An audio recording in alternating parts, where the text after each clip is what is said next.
Mike Gravel is the senator who exposed widespread atrocities by the US in Vietnam War. Senator, has the US committed crimes against humanity in Afghanistan, Libya, Iraq, and why is no US politician today exposing that?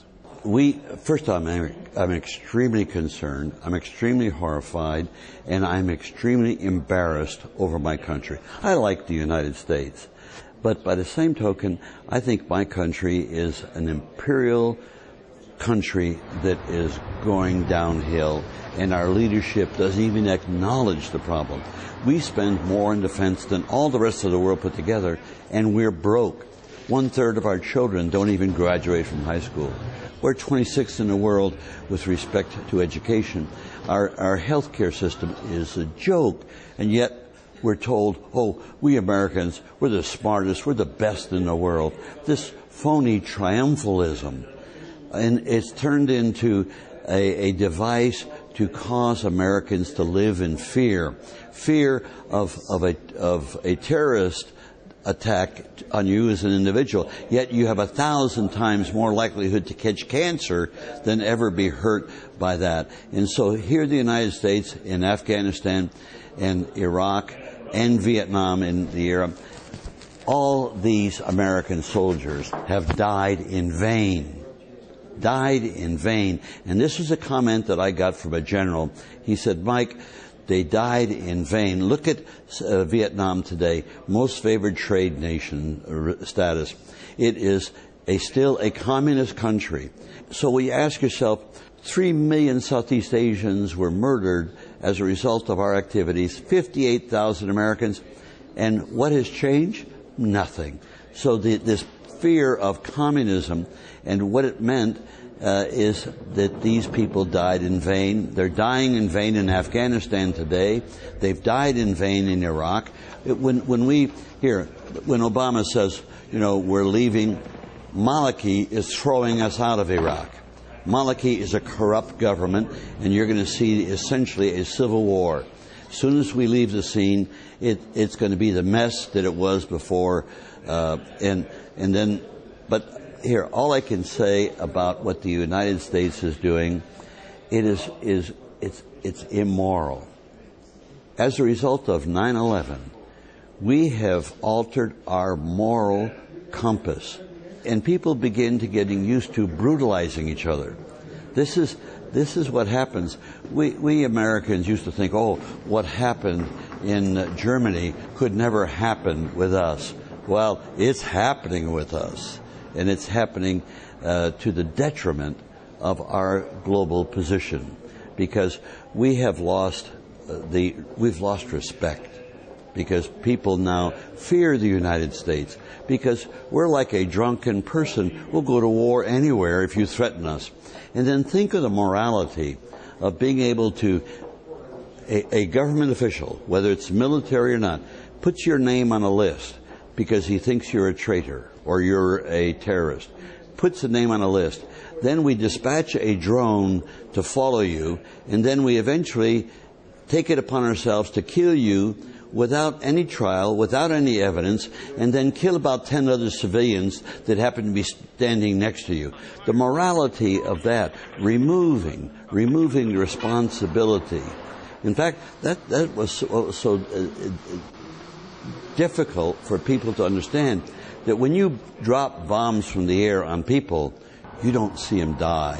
They're down there. You don't see them. And so that removes the moral responsibility. I saw this serving in the United States Senate, when we would debate and say, here, our actions are causing people to die. There's no sense of that. They're too far away. We've not matched the progress in the private sector of technology and science with the ability to govern ourselves in a proper fashion. We don't have a democracy. We have a system of representative governments worldwide, and that is not good enough for the people to govern themselves in the 21st century. Is President Obama guilty of crimes against humanity over Libya and the continued participation in Iraq and Afghanistan? Oh, I could give you the proof. After he got elected President of the United States, a lot of progressives felt that and Obama campaigned that he was going to be transparent and we're going to have a new level of democracy. He was asked a question as to whether or not there would be a possibility that we would begin an investigation of the invasion of Iraq by George Bush, which was a crime. It was an absolute crime. And what was Barack Obama's response? Oh, we don't look back. That means we don't want you, the American citizens, to see what happened, because you may turn around and accuse us of doing the same thing. Well, it's even worse than that. It's not an accusation. He has been doing exactly the same thing as George Bush did. Here, most people aren't aware of the fact that last year, the Obama administration chased out of the United States, expulsed them, over 500,000 people. Expulsed from the United States. I mean, if we had a media that was at all honest, this would have been front page. This would have been hotly discussed. Here, Obama is raising $1 billion for his re-election campaign. And he's made the statement, which demonstrates what little respect he has for the people. He's made the statement, we're not going to take any money from special interest. Well, I'll tell you, the $1 billion is coming from special interest. And so he can tell you, looking right at you. The West gearing up to attack Iran. How serious is that? The irresponsibility of Netanyahu and the lies. No, I don't have to. I'm not telling you anything new. Sarkozy says he's a liar. So in my humble status as a private citizen, that I tell you that Netanyahu is a liar is not nothing new. But he is a liar because he's made statements about Iran that are absolutely ridiculous. And all it is to create the fear for the people within Israel.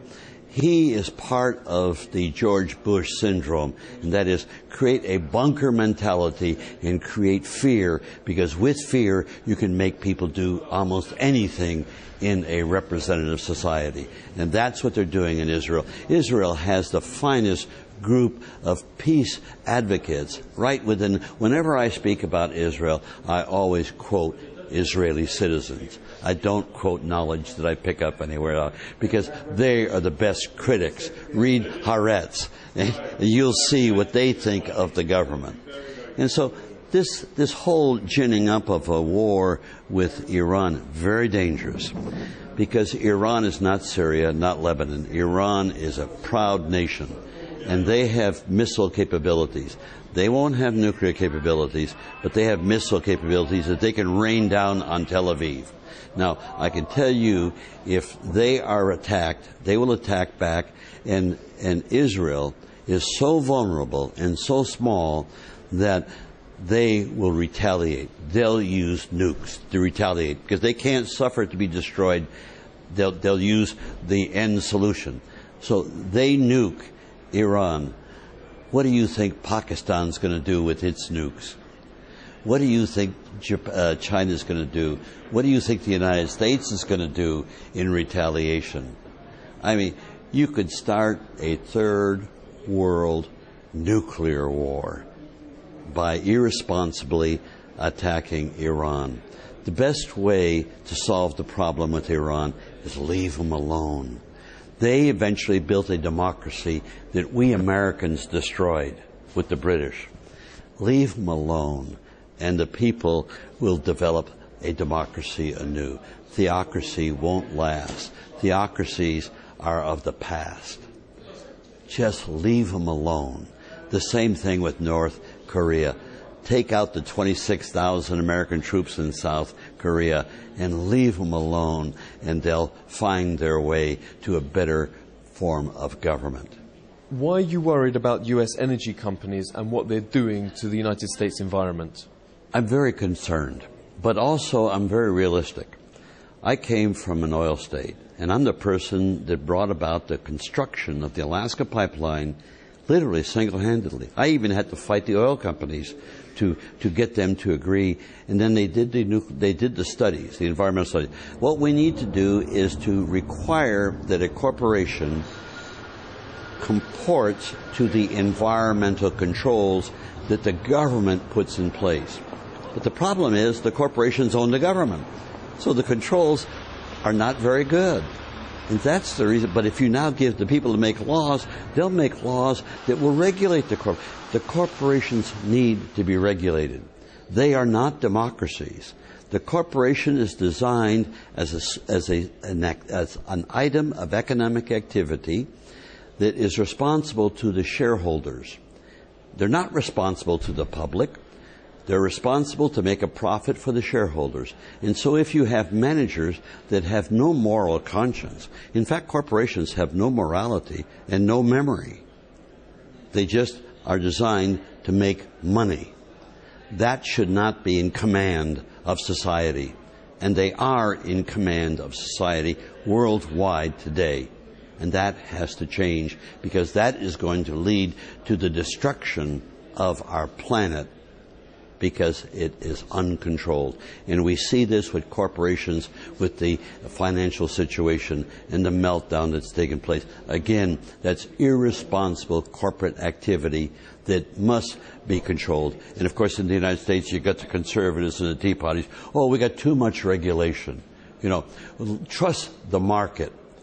The market is the vehicle of greed and making profit. That's what you want to trust the life of your children to in the future? Don't you dare even talk about that. Corporations are a device that should be controlled by the people, and the only tool the people have to control their collective activity is government. And so when people say government is bad, government is a tool. It can do good, it can do bad.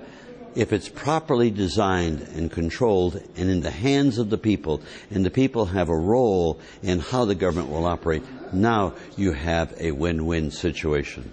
I don't know if I mentioned to you the famous words of Marcus Cicero. Did I mention him? Okay. Well, it says it all, that people are free if they participate in power. I know of no country in the world today where the people are really free. Mike Gravel, Chairman of the Democracy Foundation, thank you for speaking with our team.